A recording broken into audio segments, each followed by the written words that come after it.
আনারস দিয়ে তো অনেক কিছুভাবে চাটনি বানিয়ে খেয়েছেন, একবার এইভাবে করে সিম্পলভাবে চাটনি বানিয়ে খেয়ে দেখুন। খুবই সুস্বাদু লাগে এই চাটনিটা। একটিমাত্র উপকরণের জন্য চাটনিটা লাগে অসাধারণ। রেসিপিটা একবার হলেও বাড়িতে বানিয়ে ট্রাই করে দেখুন। পুরো ভিডিওটা দেখার জন্য আপনাদের কাছে একান্ত অনুরোধ রইল। আসুন তাহলে দেখে নিই আমার চাটনির রেসিপিটা।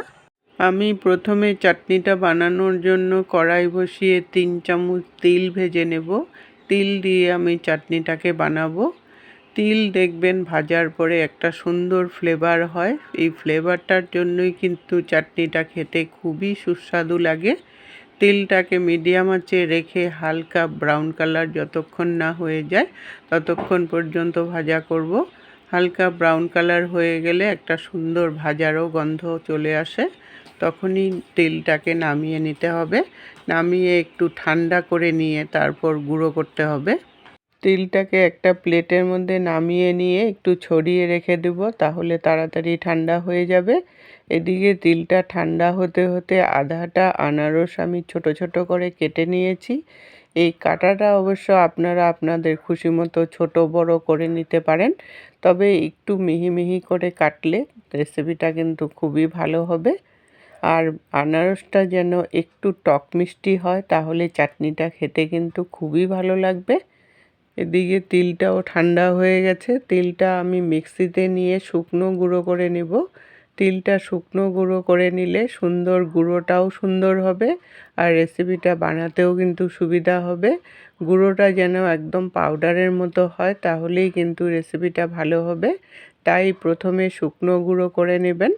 শুকনো গুঁড়ো করে নিয়ে যখন একদম পাউডারের মতো হয়ে গেল, তখন এটার মধ্যে সামান্য পরিমাণে অল্প জল দিয়ে আবার পেস্ট করে নিব। এই পেস্টটা যত সুন্দর হবে রেসিপিটা খেতে কিন্তু ততটাই ভালো হবে। পেস্টটা আমার হয়ে গেছে, একটা বাটির মধ্যে ঢেলে আলাদা করে রেখে দিলাম। এখন কড়াই বসিয়ে 2 চামচ সরষের তেল দিয়ে দিলাম। আপনারা ইচ্ছা করলে রিফাইন তেল দিয়েও কিন্তু রেসিপিটাকে বানাতে পারবেন। তেলটা গরম হয়ে যাওয়ার পর 2টো শুকনো লঙ্কা ফোড়নে দিয়ে দিলাম। লঙ্কাটাকে একটু ভাজা করে নিতে হবে যতক্ষণ না ফ্লেভার চলে আসে। লঙ্কাটা ভাজা হয়ে যাওয়ার পর হাফ টিস্পুন সরষে দিয়ে দিলাম, আর হাফ টিস্পুন রাঁধুনি দিয়ে দিলাম। চাটনিতে সবসময় রাঁধুনি ফোড়নে দিবেন, তাহলে ফ্লেভারটা খুব সুন্দর হবে। মশলাগুলো যখন ভাজা হয়ে গেল, সুন্দর একটা ফ্লেভার চলে আসলো, তখন এটার মধ্যে আনারসগুলোকে দিয়ে দিলাম। আনারসগুলো দিয়ে ভালো করে তেলের সাথে মিশিয়ে নিয়ে তারপর 5 মিনিটের জন্য লো ফ্লেমে ঢাকা দিয়ে দিব, তাহলে আনারসটা একটু মজে যাবে।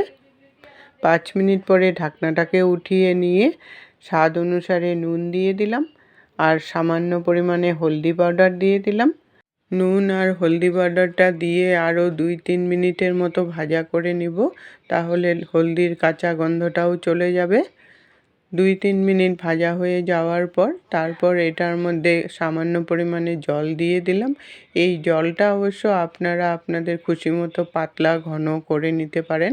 আমি মাখো মাখো হবে সেরকম ধরনেরই একটা 2 কাপের মতো জল দিয়ে দিলাম। জলটা দিয়ে ভালো করে মিশিয়ে নিয়ে তারপর 10 মিনিটের জন্য চাপা দিয়ে দেব, তাহলে আনারসগুলোও সিদ্ধ হয়ে যাবে। 10 মিনিট পরে ঢাকনাটাকে উঠিয়ে নিলাম। জলটা কিন্তু অনেকটাই শুকিয়ে গেছে, আর আনারসগুলোও কিন্তু সিদ্ধ হয়ে গেছে। এখন আমি এটার মধ্যে স্বাদ অনুসারে মিষ্টি দিয়ে দিলাম। মিষ্টিটা অবশ্য আপনাদের স্বাদ অনুসারে দিবেন, কারণ আনারসের মিষ্টতা অনুযায়ী মিষ্টিটাকে দিবেন। মিষ্টিটা দিয়ে আরও 2-1 মিনিটের মতো জাল দিয়ে নিলাম, কারণ চিনিটা না গলা পর্যন্ত এটা জাল দিতে হবে। চিনিটা যখন ভালো করে গলে গেল, তখন এটার মধ্যে তিল বাটাটাকে দিয়ে দিলাম। তিলটা আমি জারটা ধুয়ে একটু জল মিশিয়ে দিয়েছি। তিল বাটাটাকে দিয়ে ভালো করে মিশিয়ে নিয়ে আরও 2-3 মিনিটের মতো ফুটিয়ে নিতে হবে, তাহলে একটু ঘনও হয়ে আসবে।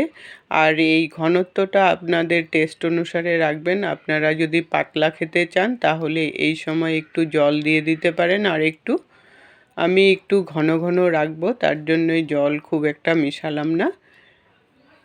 2-3 মিনিট ফুটিয়ে নিয়ে নামিয়ে নিলেই একদম আনারসের চাটনি রেডি হয়ে গেল। এটা কিন্তু শুধু শুধুও খেতে পারেন বা ভাতের সাথেও কিন্তু খুব ভালো লাগে। রেসিপিটা একবার হলেও আপনারা বাড়িতে বানিয়ে ট্রাই করে দেখুন, খুবই সুস্বাদু এই চাটনির রেসিপি। রেসিপিটা যদি ভালো লাগে লাইক দিয়ে সবার সাথে শেয়ার করে দিবেন। এতক্ষণ সঙ্গে থাকার জন্য আপনাদেরকে অসংখ্য ধন্যবাদ বন্ধুরা। আবার দেখা হবে নতুন রেসিপির সাথে। সুস্থ থাকুন, ভালো থাকুন।